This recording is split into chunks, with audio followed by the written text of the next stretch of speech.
வணக்கம் குருஜி. வணக்கம். வாழ்க்கையில எல்லாம் இருக்கு, ஆனா மன அழுத்தம் ஏன் குருஜி வருது?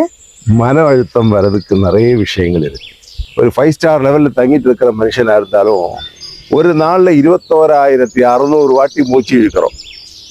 இந்த 21,600 வாட்டி மூச்சு இழுக்கும் போது ஒவ்வொரு மூச்சிலும் உங்களுக்கு சில தன்மைகள் இந்த கிரகத்தில் இருந்து உருவாகி வருது.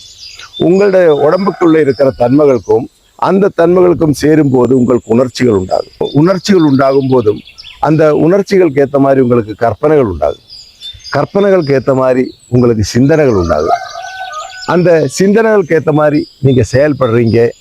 அதே சமயத்தில் நீங்கள் பேசுகிறீங்க, பழகுறீங்க.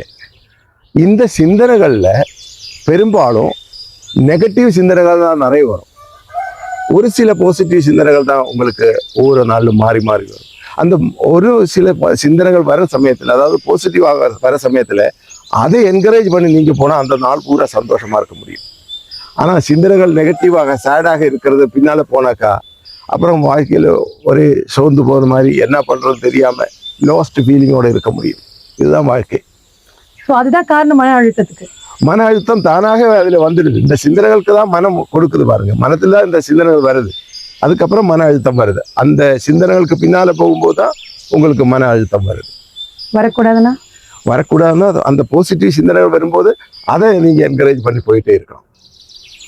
Thank you Guruji. God bless you.